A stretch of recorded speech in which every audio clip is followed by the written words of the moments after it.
Most expected question पर chapter series के एक और लेक्चर के अंदर आपका बहुत बहुत स्वागत है बच्चा पार्टी। जैसा आप थंबनेल देख चुके हैं, ये वाला चैप्टर आज हम ठिकाने लगा देंगे और इस सीरीज को आप हल्के में मत लीजिएगा, क्योंकि हमने कोई एमए क्वेश्चन सेलेक्ट नहीं कर लिया है। हमने क्वेश्चन ही ऐसा उठाया जिसमें कॉम्प्रिहेंसिव कवरेज हो जाए, तो यहाँ से तो आना ही आना है। लाइक जरूर कर दीजिए बच्चा पार्टी। वीडियो का लाइक टारगेट 30 लाइक्स का रखते हैं, मुझे पूरा यकीन है आप इसे कंप्लीट करा देंगे। सब्सक्राइब कीजिए, 21,000 होते ही एमसीक्यू भी फ्री में मिलेंगे आपको चैनल पे। और इस पूरी सीरीज की प्लेलिस्ट का लिंक वीडियो के डिस्क्रिप्शन में है, जाकर के जरूर देखो। और 2 सीरीज चल रही हैं, every chapter in 10 minutes, conceptual revision और एवरी चैप्टर की एडजस्टमेंट्स। वो उनका लिंक भी वीडियो के डिस्क्रिप्शन में है, पूरा फायदा जरूर उठाएं। एंड अगर अभी भी आपके पास टाइम है आरटीपी पीवाईक्यू एमसीक्यू वगैरह कवर अप करने का, मात्र 35 आवर्स में सिलेबस क्रैश से RTP PYQ MCQ chapter wise test and study mat के सिलेक्टेड क्वेश्चंस, वो टॉप 50 क्वेश्चन जो मैंने डाले थे उनकी सॉल्यूशंस वीडियो के डिस्क्रिप्शन में चार्ट रिवीजन बैच है, वहां से एक्सेस ले सकते हैं नॉमिनल प्राइस पर। आपका काम चलेगा नहीं दौड़ेगा। विद दिस नोट आज की चर्चा शुरू करते हैं, लेके प्रभु का नाम।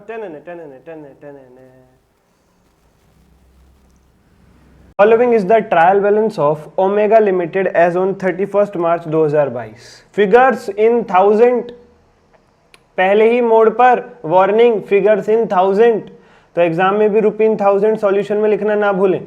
ट्रायल बैलेंस दे रखा है ओमेगा लिमिटेड का, debit balances, credit balances, land, plant, machinery, trade receivable, inventory, bank, adjusted purchases. Adjusted purchase का मतलब होता है closing stock has already been adjusted. Factory expenses, admin expenses, selling expenses, debenture interest, interim dividend, equity capital, 10% debenture, general reserve, PNL, securities premium sale, trade payable, provision for depreciation और suspense account में ₹4। Sir ये suspense account क्या है? उन्हें कुछ error आ गया होगा trial balance में, क्रेडिट साइड 4000 से छोटी आ रही थी, इसलिए उन्होंने यहाँ पे 4 लिख के उसको टैली करा दिया। अभी इन्हें खुद नहीं पता है कि ये 4000 किस चीज के हैं, ढूंढेंगे बाद में तो पता चलेगा। Additional information, authorise share capital of the company is 40,000 shares of ₹10 each. Authorise share capital हो गई 4 लाख रुपए, लेकिन ₹1000 है तो आप 400 लिख करके चलोगे उसको। जी हाँ सर बिल्कुल, क्यों नहीं, हम 400 लिख करके चलेंगे। The company on the advice of independent valuer wish to revalue the land at 360। ऊपर जो लैंड दिख रही है आपको 220 की, उसे 360 पे लाना है, रिवैल्यू करके उसकी वैल्यू को बढ़ाना है, ठीक है। डिविडेंड डिक्लेयर करना है 10% 2 अप्रैल को, ठीक है। सस्पेंस अकाउंट की गलती का पता चल गया कुछ समय बाद, represents cash received for the sale of some machinery on 1 April 2021। ये जो सस्पेंस अकाउंट में 4 दिख रहे हैं, हमने कोई मशीनरी बेची थी, वहां से कैश आया था। इस मशीनरी की कॉस्ट 10,000 थी और उस पे आज तक का डेप्रिसिएशन 8,000। तो सुनो माय डियर फ्रेंड्स, सुनो बहुत ध्यान से। एक 10,000 में मशीनरी आपने खरीदी थी, कॉस्ट ऑफ द मशीनरी वो 10,000। एक्यूमुलेटेड डेप्शन मतलब उस पे आप अभी तक बेचने वाली डेट तक 8,000 का डेप्रिसिएशन लगा चुके थे। तो 10 में आपने खरीदा, 8 का डेप्शन आप अभी तक लगा चुके हो, उसकी वैल्यू क्या बची होगी आपकी बुक्स में? 2,000 और आपने उसे 4,000 में सेल आउट कर दिया, तो 2,000 का प्रॉफिट भी है, ध्यान रखिएगा। Okay sir, depreciation plant machinery पे 10% लगाना है। You are required to prepare Omega limited's balance sheet and statement of profit and loss with notes to accounts for year 31 March 22 as per schedule 3। Ignore previous year figures. Schedule 3 के format के हिसाब से बनाना है। हाँ sir, वही आपने पिछली clip में हमें सिखाया था, लेकिन दोस्तों मित्रों साथियों, शेड्यूल 3 के फॉर्मेट में तो 2 साल का डाटा देना होता है ना, करंट ईयर प्रीवियस ईयर आपने बताया था सर। हाँ, और आपके क्वेश्चन ने तो 1 ही साल का डाटा दिया और क्वेश्चन कह रहा है इग्नोर प्रीवियस ईयर, कह रहा है पिछले साल का काम नहीं करवाना बच्चों से। प्रैक्टिकली जब बैलेंस शीट बनाओगे किसी कंपनी में जाके, तो दोनों साल का डाटा प्रेजेंट करना मैंडेटरी है। आपका क्वेश्चन कह रहा है कोई नहीं यार, इसे 1 ही साल का करके दिखा दो, बच्चे हो, प्यारे हो, मासूम हो, सच्चे हो, दिल के, खुश रहो। एंड टैक्सेशन, और टैक्स भी इग्नोर कर देना है। चलो तो करें शुरुआत, लेट्स डू द शुरुआत। चलो हम इसका सॉल्यूशन स्टार्ट करते हैं। तो पैड पर आ जाते हैं दोस्तों, आप भी आ जाओ और मैं भी आ जाता हूं राइटिंग पैड पर। चलो बिना किसी देरी के,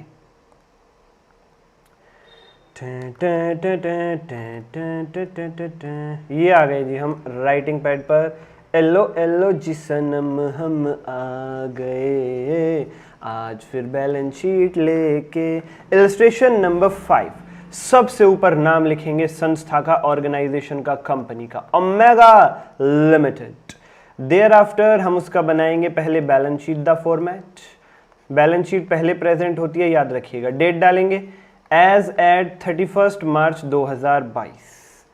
पर्टिकुलर्स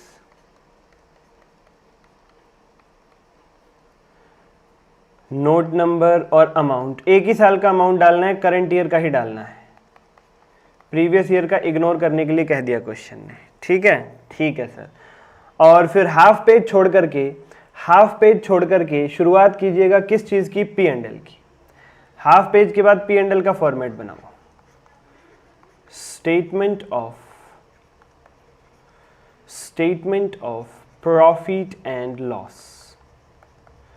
बैलेंस शीट में वर्ड लिखे जाते हैं as at 31 March 22, profit and loss में वर्ड लिखते हैं for the year ended 31 March 22। सभी बच्चे ये बात ध्यान रखेंगे, बैलेंस शीट एक पर्टिकुलर डेट को रिप्रेजेंट करती है, इसलिए उसमें एज एट वर्ड लिखे जाते हैं, और पी एंड एल पूरे साल का हाल बताता है, इसीलिए उसमें फॉर द ईयर वर्ड लिखा जाता है, रुपी करंट ईयर। और हाँ, यहाँ पे लिख लें रुपी इन 1000 और यहाँ पर भी लिख लें रुपी इन 1000। उसके बाद हम आधे पेज पे अपने बैलेंस शीट बना ली, आधे पे statement of P and L, और अगले पेज से फिर जो भी हमें नोट्स टू अकाउंट्स बनाने की जरूरत पड़ती रहेगी उसका फॉर्मेट हम बनाते हुए चल देंगे। ठीक है सर। चलो दोस्तों, मित्रों, साथियों, let's solve this question out together. अब पता है आपको आगे कैसे बढ़ना है दोस्त, आपको फॉर्मेट याद होना चाहिए, राइट। वो फॉर्मेट के एक एक आइटम, जैसे क्या क्या हुआ करता था पी एंड एल में, revenue from operations, other income, total revenue, फिर expenses, cost of material consumed, और उसके बाद आता था चेंजेस इन इन्वेंट्रीज, और उसके बाद अपना एम्प्लॉय बेनिफिट एक्सपेंसेस, उसके बाद अपना finance cost, डेप्शन and amortisation expenses, other expenses, और फिर प्रॉफिट निकल करके आता था, है ना। तो ऐसे ऐसे आगे बढ़ना है। तो सबसे पहले हमारे statement of P and L में क्या आता है, रेवेन्यू फ्रॉम ऑपरेशंस। यहाँ पे लिखो नंबर 1 रेवेन्यू फ्रॉम ऑपरेशंस। आपके क्वेश्चन में ढूंढो रेवेन्यू फ्रॉम ऑपरेशन कितने रुपए की है, रेवेन्यू फ्रॉम ऑपरेशन कितने रुपए की है, अपने क्वेश्चन में झांके जरा। ये रही सेल्स, राइट हैंड साइड पे देखोगे क्रेडिट साइड सेल्स दे रखी है 700, उसको यहां पे लिखो रेवेन्यू फ्रॉम ऑपरेशंस, और ये सीधा गिवन है आपको कितना 700, तो यहां पे लिख दो 700। कोई नोट बनाने की जरूरत नहीं इसके लिए, डायरेक्ट क्वेश्चन में गिवन है, उठा के लिख दो, कोई वर्किंग नोट नहीं बनेगा इसका। ठीक है सर, ओके, नो प्रॉब्लम। उसके बाद अदर इनकम, सेकंड नंबर पे हमारा होता है अदर इनकम का नंबर, अदर इनकम्स। आपके क्वेश्चन में क्रेडिट साइड देखो कोई और इनकम है, debenture, reserve, P and L तो प्रॉफिट है, और security premium, sale, trade payable तो उधार है, बैलेंस शीट में जाएगा, provision for depreciation balance sheet में जाएगा, और ये जो सस्पेंस अकाउंट से हमने ये जो 2000 का प्रॉफिट था ना वो लिखना है यहाँ पे, वो लिखना है यहाँ पे। सर समझ नहीं आ रही बात, क्या कहना चाह रहे हो आप, बताऊं मैं आपको। मैं ये कहना चाह रहा हूँ दोस्तों, मित्रों, साथियों, बहुत ध्यान से सुनिएगा मेरी बात को, लिखना नहीं है ये जो अभी मैं लिखने जा रहा हूँ, ये बस सुनना है। हमारा सस्पेंस अकाउंट 4 था, 4000, राइट। हाँ जी सर। और आपके क्वेश्चन ने क्या लिखा था आपके क्वेश्चन ने कहा था कि हमें पता चल गया है कि ये 4000 किस चीज के हैं। वो कह रहे थे एक फिक्स्ड एसेट हमने 10,000 में खरीदा था, उस पे आज तक का हम 8,000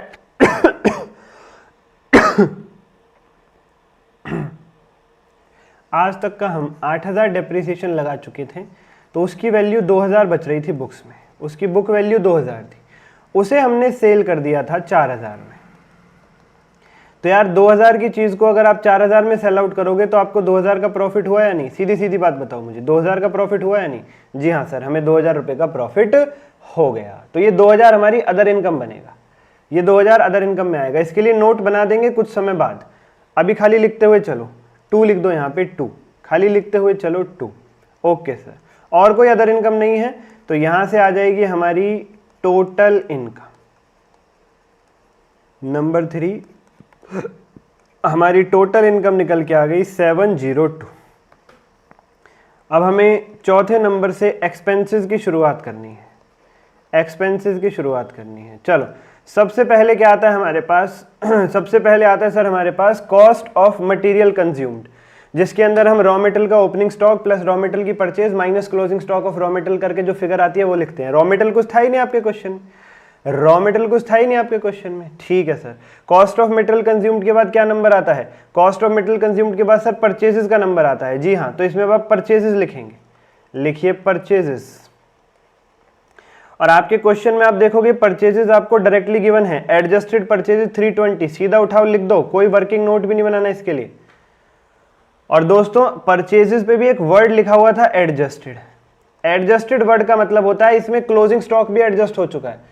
तो जो परचेजेस से अगला नंबर आता है ना हमारे फॉर्मेट में, changes in inventories of WIP finish good stock in trade, वो भी इसी में एडजस्ट हो चुका है ऑलरेडी। एडजस्ट करने के बाद ही 320 की फिगर आ रही है। तो अगला स्टेप छोड़ सकते हो आप, अगला स्टेप छोड़ सकते हो। उसके बाद एम्प्लॉय बेनिफिट एक्सपेंस, आप अपना सवाल पढ़ो, कहीं भी नहीं है एम्प्लॉय बेनिफिट एक्सपेंस, ठीक है सर।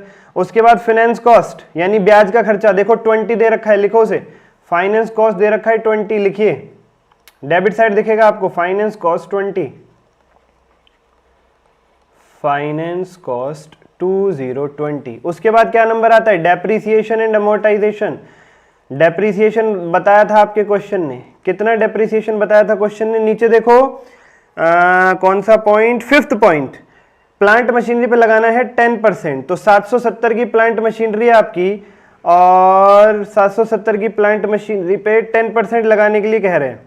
लैंड पे लगेगा नहीं, लैंड पे लगेगा नहीं, ठीक है, ठीक है सर। अब देखिएगा यहाँ पे डेप्रीसिएशन कैसे निकलेगा, बहुत ध्यान से सुनने की कोशिश कीजिएगा दोस्तों। डेप्रीसिएशन निकालते वक्त आपको कुछ बातों का ध्यान रखना होगा। किस बात का ध्यान रखना है सर, आओ जरा मैं बताने की कोशिश करता हूं आपको कि आपको किस बात का ध्यान रख के चलना है।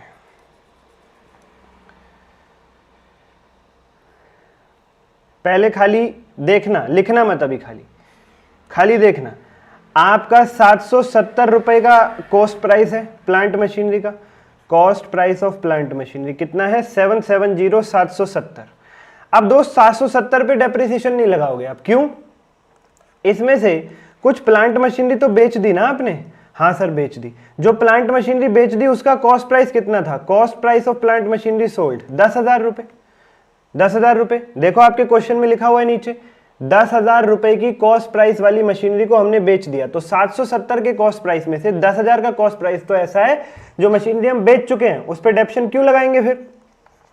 तो बची कितनी मशीनरी हमारे पास, 760, बची मशीनरी हमारे पास 760 रुपए। इस पे ही 10% का डेप्रिसिएशन लगेगा, इस पर ही 10% का डेप्रिसिएशन लगेगा। ओके सर, तो डेप्रिसिएशन आएगा 10% इंटू 760, बोले तो 76, बोले तो 76। ठीक है सर, ठीक है। उसके बाद क्या होता है इसके बाद नंबर आता है अदर एक्सपेंसेस का, इसके बाद नंबर आता है अदर एक्सपेंसेस का। ढूंढो भाई अदर कौन कौन से एक्सपेंसेस है आपके क्वेश्चन में। सर अदर एक्सपेंसेस हमारे क्वेश्चन में एक तो फैक्ट्री एक्सपेंस दे रखा है 60, बिल्कुल ठीक, सेलिंग एक्सपेंस 30 और एडमिन एक्सपेंस 30। 60, 30 और 30, ये 3 एक्सपेंसेस दे रखे हैं आपको, ध्यान से देख लो।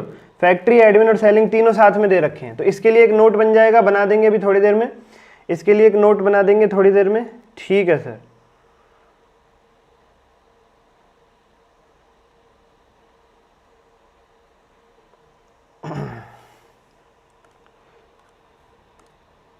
फिलहाल ये 120 लिख दो इसमें, 120, 120, 120, 120, 120, ठीक है सर। और बाकी अब एक्सपेंसेस का टोटल लगाओ। अब नंबर 5, टोटल एक्सपेंसेस, इसका टोटल लगाओ, कितना हो जाएगा, 340, 516, 36, 340, 416, 536, 536। अब अगर आपको प्रॉफिट निकालना है दोस्तों, if you want to find out the profit for the period, तो टोटल इनकम में से टोटल खर्चे को माइनस कर दो। टोटल इनकम यानी 3 में से टोटल एक्सपेंसेस यानी 5 को माइनस कर दो। 3 माइनस 5, 3 कितना था, 702 माइनस 536, 702 माइनस 536, यार है 166, दिस इज कमिंग एज 166, 166, या रहा है 166। चलो इसके आगे का काम करना नहीं होता, मैंने बता दिया था आपको, वो अकाउंटिंग स्टैंडर्ड्स आपको ग्रुप 2 से रिलेटेड बातें हैं, इससे आगे का काम करना नहीं है आपको, ठीक है। तो अब बैलेंस शीट की तरफ बढ़ जाएं सर। जी हाँ बिल्कुल, बैलेंस शीट की तरफ आ जाओ। अब बैलेंस शीट में याद करो कैसे कैसे शुरुआत होती है सर। बैलेंस शीट में सबसे पहले आता है equity and liabilities, equity and liabilities, मैंने कहा बिल्कुल सही।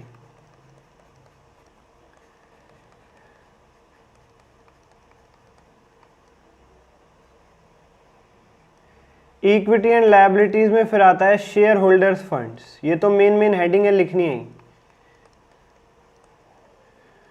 शेयर होल्डर फंड में फिर हम लिखते हैं सबसे पहले शेयर कैपिटल कितनी है वो, और फिर reserves and surplus. Share capital कितनी है ढूंढना आपके क्वेश्चन में, 300 रुपए डायरेक्ट दे रखी है, equity share capital 300। Reserve and surplus में कितना आएगा, रिजर्व एंड सरप्लस में कितना आएगा, आइए जरा ये मैं आपको सिखाता हूं कि रिजर्व एंड सरप्लस में कितना आएगा। लिखना मत अभी, खाली सुनना मेरी बात। कौन कौन से रिजर्व है आपके क्वेश्चन में, आपके क्वेश्चन में एक है सिक्योरिटी प्रीमियम रिजर्व 40, ठीक है सर। आपके क्वेश्चन में एक है जनरल रिजर्व 130, ठीक है सर। आपके क्वेश्चन में एक P&L है, सर P&L भी रिजर्व होता है, बिल्कुल P&L भी रिजर्व होता है, जिसमें शुरू में कितने रुपए पड़े हैं 72, अभी अभी और करंट ईयर में कितना प्रॉफिट कमा लिया वो भी P&L में चला जाएगा 166, और इसमें से मालिकों को कितना डिविडेंड बांट रहे हैं 18। देखो इंटरिम डिविडेंड लिखा हुआ है ना 18, वो है ये। तो P&L नाम के रिजर्व में बचेगा 220, इसमें बचेगा 220 माय डियर फ्रेंड्स। और एक रिजर्व और आएगा आपके पास, रिवैल्यूएशन रिजर्व, जो आप वैल्यू बढ़ा रहे हो ना अपने एसेट की, किस एसेट की वैल्यू बढ़ा रहे थे हम, अरे मिल जा भाई, ये सेकंड पॉइंट, लैंड की वैल्यू को बढ़ा रहे हैं 3,60,000 से। तो ये जब लैंड की वैल्यू बढ़ती है ना तो एक रिजर्व क्रिएट होता है, एक रिजर्व क्रिएट होता है my dear friends, revaluation reserve. अच्छा 360 तक ले जाना है बढ़ा के, ऑलरेडी वैल्यू 220 है तो 140 से इंक्रीज करना है, 140 से। तो ये आपके टोटल रिजर्व हो जाएंगे 170, 390, 530, 530 आएगा, ठीक है सर, ठीक है। तो रिजर्व एंड सरप्लस में आएगा आपका 530। चलो लिखो रिजर्व एंड सरप्लस में 530, 530 530। अच्छा उसके बाद share application received against share warrant, ऐसा कुछ भी नहीं है। Share application money pending allotment, वो भी कुछ नहीं है, ठीक है सर। तो हम नॉन करंट लायबिलिटी की तरफ आ जाएं, बिल्कुल, तुम नॉन करंट लायबिलिटीज की तरफ आ जाओ। Non current liabilities, non current liabilities, non current liability में सबसे पहले आती है लॉन्ग टर्म बोरोइंग, लंबे समय की उधार। ढूंढो लंबे समय के लिए, 1 साल से ज्यादा के लिए क्या क्या उधारी ले रखी है आपके बिजनेस ने। अपना ट्रायल बैलेंस पढ़ना शुरू करो, land plant machinery trade receivable inventory bank effect expense selling debenture interest in time dividend paid equity capital 10% debentures, 10% debentures आ जाएंगे इसमें 200 रुपए के, और कुछ भी नहीं है लंबे समय की उधारी, बस यही है, डिबेंचर्स ही होते हैं लॉन्ग टर्म बोरोइंग, और कुछ भी नहीं है आपके क्वेश्चन में। तो सीधा आप करंट लायबिलिटीज पे आ जाएं कृपा करके। करंट लायबिलिटी भी एक ही है आपके क्वेश्चन में, ट्रेड पेबल्स, करंट लायबिलिटी भी एक ही है my dear friends, trade payables 52, trade payables 52। तो ये आपका लायबिलिटी साइड का टोटल निकल के आ जाएगा 800, 200, 1030, 1082, 1082। और हम एसेट साइड की शुरुआत कर लेते हैं। Let's start the asset side now. Assets में क्या क्या होता है सर, सबसे पहले आते हैं एसेट्स में नॉन करंट एसेट्स, बिल्कुल सही। देखो कौन कौन से नॉन करंट एसेट्स हैं, मतलब ऐसे एसेट्स जिन्हें आपने यूज करने के लिए रखा हुआ बिजनेस में जो 1 साल से ज्यादा चलेंगे। सर लैंड है, बिल्कुल ठीक। सर प्लांट एंड मशीनरी है, बिल्कुल ठीक। और तो कुछ नहीं है, 2 ही चीजें हैं, एक लैंड और एक प्लांट एंड मशीनरी, एक लैंड और एक प्लांट एंड मशीनरी। अब सुनना मेरी बात, पहले सुनना, खाली लिखना मत, खाली सुनना। लैंड जो है वो कितने की है सर, 360 की, बढ़ा दिया ना आपने उसे, पहले 220 की थी, बट आपके क्वेश्चन ने कहा बढ़ा के 360 ले जाओ, तो अब नई बैलेंस शीट जो बना रहे हो उसमें अपडेटेड फिगर पे ही लिखोगे, 360 पे लिख के चलोगे, ठीक है सर। और आपकी plant and equipment, plant and machinery जो है उसको कितने का लिखोगे, सुनना मेरी बात। शुरू में था 770, जिसमें से 10 की आपने सेल कर दी थी, हम पहुंच गए थे 760 तक, हम पहुंच गए कहां तक, 760 तक। उसमें से हमने करंट ईयर में जो डेप्रिसिएशन लगाया 76, वो तो माइनस होगा ही होगा, और आज तक का जो डेप्रिसिएशन आप अभी तक लगा चुके हो यानी प्रोविजन फॉर डेप्रिसिएशन, वो भी माइनस करना है, वो भी माइनस करना है, आज तक का जो डेप्रिसिएशन आप लगा चुके हो। आप अपना क्वेश्चन देखो, मैं दिखाता हूं आपको क्वेश्चन, एक प्रोविजन फॉर डेप्शन नाम की चीज दिखेगी आपको, ये देखो प्रोविजन फॉर डेप्रिसिएशन 172। क्या है ये प्रोविजन फॉर डेप्रिसिएशन, यही बता रहा हूं मैं आपको, ये है आज तक का डेप्रिसिएशन। तो आपकी लैंड और प्लांट मशीनरी ये सब कॉस्ट पे लिखी हुई है, ये सब कॉस्ट पे लिखी हुई है दोस्तों। इन पे आज तक का डेप्रिसिएशन जब आप माइनस कर दोगे और करंट ईयर का भी डेप्रिसिएशन माइनस कर दोगे, तब इनकी बुक वैल्यू निकल के आएगी, जिसे आप बैलेंस शीट में लिखोगे। इसलिए 172 माइनस करना भी जरूरी है। लेकिन 172 माइनस करते वक्त उसमें से 8 हटा देना और बचा हुआ 164 ही माइनस करना। सर ये 8 क्या है, हटा दिया जो आपने, जो मशीनरी बेच दी उस पर आज तक का डेप्रिसिएशन था 8, उसे तो हटा दो ना, वो तो बिकी गई। अब उसे आप अपनी बैलेंस शीट में क्यों कंसिडर करोगे, वो तो बिकी गई, उसे हटाओ यहाँ से। 164 ही माइनस होगा तो ये हो जाएगा 760 माइनस 76 माइनस 164, ये आ रहा है 520। This is coming as 520। तो यहां पर आप लिखोगे नॉन करेंट एसेट्स में A PPE property plant and equipment 520। उसके बाद करंट एसेट्स का नंबर आता है, नंबर 2 पे आएंगे करंट एसेट्स। करंट एसेट्स कौन कौन से हैं ढूंढो अपने क्वेश्चन में, करंट एसेट कौन कौन से हैं ढूंढो कृपा करके अपने क्वेश्चन में। सर करंट एसेट में है हमारे पास, क्वेश्चन पढ़ो। एक तो इन्वेंट्री है 86, नंबर 1 इन्वेंटरीज 86। फिर है ट्रेड रिसीवेबल्स 96 और नंबर 1 है cash and bank. C and B का मतलब होता है कैश एंड बैंक। कितना लिखा हुआ है कैश एंड बैंक में, कैश एंड बैंक में सर 20 लिखा हुआ है 20, तो आप भी कैश एंड बैंक में सीधा 20 लिखो और काम खत्म करो।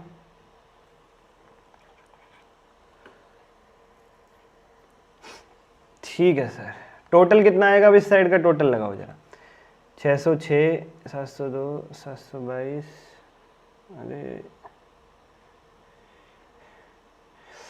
अरे माय डियर फ्रेंड्स 1 सेकेंड 520 तो ये प्लांट इक्विपमेंट था, प्लांट मशीनरी। लैंड भी तो है 360 की। ओहो, तो पीपीई में टोटल 880 लिखना था ना। ठीक। पीपीई में आएगा 880, 880, 880। अब करो जरा, 880 प्लस 96 प्लस 86 प्लस 20, ये भी यही आ रहा है 1082। हमारी बैलेंस शीट हो जाती है टैली। अब कुछ लोग कह रहे हैं सर आपने बैंक बैलेंस सीधा 20 कैसे लिख दिया, वो सस्पेंस में जो पैसे आए थे वो भी तो हमने वही था जो एसेट बेच के आए थे, तो वो 4 से बढ़ाओ, 20 की जगह 24 लिखो यहाँ पे। दोस्त ऐसा है वो 4 रुपीज ट्रायल बैलेंस के अंदर गिवन थे और क्रेडिट साइड गिवन थे, मतलब उनकी एडजस्टमेंट एंट्री हो चुकी है। ट्रायल बैलेंस के अंदर पहुंचने का मतलब है एंट्री हो गई थी। कैश में जब पैसा आया था वो हमने लिख दिया था, बैंक में डेबिट साइड कोई दिक्कत नहीं थी, उसमें क्रेडिट क्या करना था ये पता नहीं चल रहा था हमें। मैं आपको डिटेल में समझाने की कोशिश करता हूं ये बात। हमने जब 4000 में बेचा एसेट को तो हमारा कैश अकाउंट डेबिट होता है 4000 से, ठीक है। और हमने जो एसेट बेचा उसकी बुक वैल्यू 2000 रुपए क्रेडिट हो जाती है। और माय डियर फ्रेंड्स 2000 का जो हमारा फायदा है profit on sale of fixed asset, credit all income and gain वाले रूल के हिसाब से वो क्रेडिट हो जाता है। ये जनरल एंट्री होती है। 4000 रुपए आ गए तो कैश अकाउंट में डेबिट 4000, बदले में 2000 का एसेट चला गया और 2000 का फायदा। सर 2000 का कैसे गया एसेट, अरे भाई 10 में खरीदा था, 8000 आज तक का डेप्शन, तो वैल्यू 2000 ही बची थी ना उसकी। अब 2 की चीज को 4 में बेचोगे तो 2000 का मुनाफा होगा, ठीक है। तो ये 4000 क्रेडिट नहीं किए थे उन्होंने, डेबिट तो कर दिया था, ये 4000 क्रेडिट नहीं किया था, इसीलिए मेरे ट्रायल बैलेंस में क्रेडिट साइड 4000 की कमी आ रही थी। वो उन्हें पता नहीं चल रहा था 4000 क्या क्रेडिट करें, इसलिए उन्होंने वो सस्पेंस के नाम से लिख दिया था। तो कैश में तो वो 4000 ऑलरेडी आ चुके हैं माय डियर फ्रेंड्स। ठीक है सर, ठीक है, ओके। चलो अब क्या करना है आपको, आपकी बैलेंस शीट टैली हो गई, P&L बन गया। अब क्या करना है, अब तो वो नोट्स बनाने, किस किस के लिए नोट बनाना है ये देख लो जस्ट। अब आप देखो, एक तो कैपिटल के लिए हमेशा बनेगा, रिजर्व एंड सरप्लस के लिए हमेशा बनेगा, लॉन्ग टर्म बोरोइंग के लिए हमेशा हमेशा हमेशा बनेगा, और इसके लिए कुछ नहीं बनाना।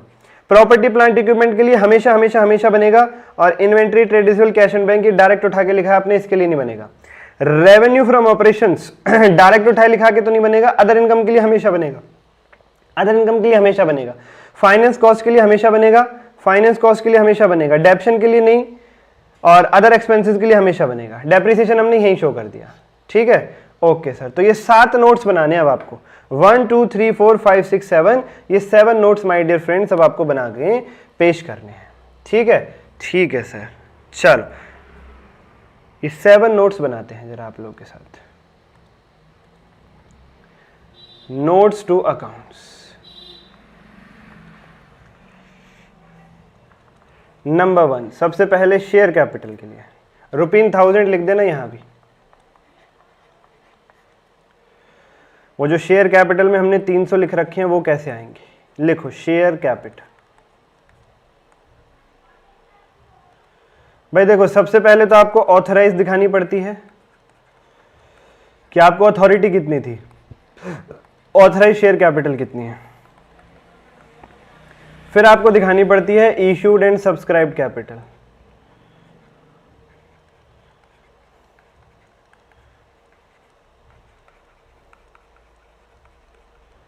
तो ऑथराइज कैपिटल आपके क्वेश्चन ने बता रखी थी कि आप 40,000 इक्विटी शेयर्स इशू कर सकते हो, 10 रुपए ईच वाले एट द रेट 10 ईच। तो ये 4 लाख हो जाता है, बट 3 जीरो यहाँ पे ऑलरेडी लगी हुई है तो 400 लिखोगे।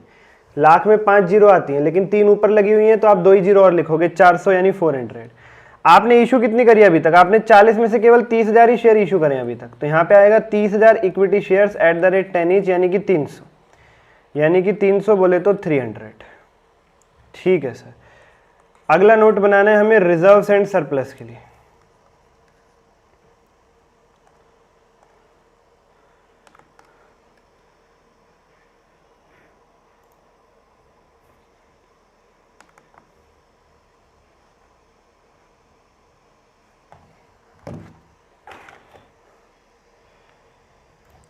रिजर्व एंड सरप्लस में क्या क्या है आपके पास बता देता हूं।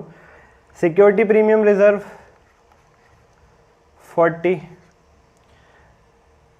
General reserve 130, profit and loss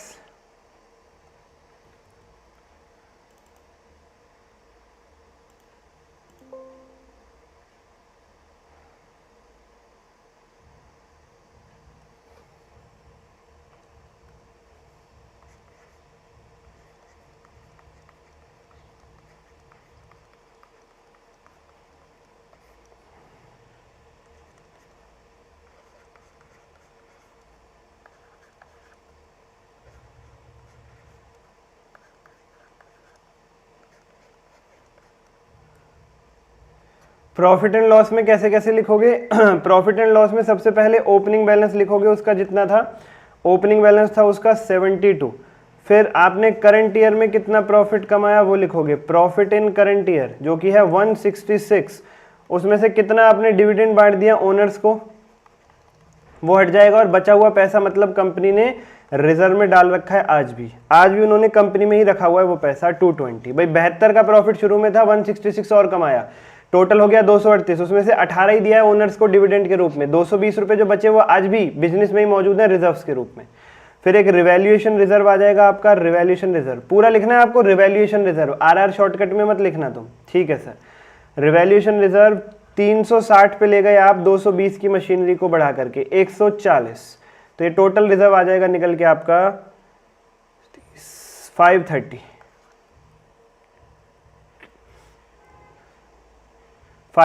तीसरा नोट बनाना है, इसके बाद हमें third note long term borrowings के लिए। लॉन्ग टर्म बोरोविंग्स में एक ही चीज थी हमारे पास, 10% डिवेंचर्स, कितने रुपए के, 200 के, 10% डिवेंचर्स 200 के, और कुछ भी नहीं था, ठीक है सर। चौथा नोट हमें बनाना है property plant and equipment PPE के लिए, जिसमें एक तो हमारे पास लैंड है, जो 220 की थी, हमने 140 से बढ़ा दिया, उसे 360 की लैंड हो गई। और एक हमारे पास है प्लांट एंड मशीनरी जिसकी ओपनिंग वैल्यू थी 770, जिसमें से हमने सेल कर दिया 10 की कॉस्ट वाला प्लांट मशीनरी, बचा 760। फिर उसमें से हमने डेप्रीसिएशन लगाया करंट ईयर का 76 और प्रोविजन फॉर डेप्रीसिएशन जो करंट ईयर से पहले आज तक डेप्रीसिएशन लग चुका था, करंट ईयर से पहले तक 172 माइनस 8 यानी 164। तो ये हमारी फिगर निकल के आ गई थी 520, और ये टोटल आया था पीपीई 880 880, ये टोटल पीपी आया था 880 880। लिख लो जरा इसको अपने पास, पॉज करके लिख लेना। उसके बाद पांचवा जो नोट्स टू अकाउंट्स बनेगा वो बनेगा अदर इनकम के लिए। अदर इनकम में एक ही इनकम थी हमारे पास, profit on sale of machinery, 4000 minus 10,000 minus 8,000 यानी कि 2000, 2 लिखिएगा खाली और खत्म कीजिएगा, क्योंकि रुपीन 1000 चल रहा है ना। ठीक है सर। सर ये क्या लिखा है आपने, भाई देखो प्रॉफिट निकालने के लिए हमें दो चीजें चाहिए होती है, एक तो सेल प्राइस और एक बुक वैल्यू। कितने में बेचा और हमारी वैल्यू कितनी थी? तो 4000 में बेचा, हमारी वैल्यू 2000 थी, 4000 माइनस 2000, 2 का फायदा। हमारी वैल्यू 2000 कैसे है सर? 10 में खरीदा, 8 का डेप्शन लगा चुके थे हम अभी तक, तो 2000 ही बची थी हमारी बुक्स में वैल्यू। ठीक है सर। छठा नोट बनेगा अपने पास, फाइनेंस कॉस्ट में क्या क्या ब्याज है, किस किस चीज का ब्याज है। हमारे क्वेश्चन में एक ही ब्याज था, इंटरेस्ट ऑन डिवेंचर्स 20। और 7th आखिरी नोट बनेगा अदर एक्सपेंसेस का, कि भाई अदर एक्सपेंसेस 120 कैसे आए हैं। इसमें 3 थे, एक तो फैक्ट्री एक्सपेंसेस 60, एक सेलिंग एक्सपेंसेस 30 और एक एडमिन एक्सपेंसेस 30। एडमिन एक्सपेंसेस 30, तो ये टोटल था 60, 30 और 30, 120, 120, 120, 120।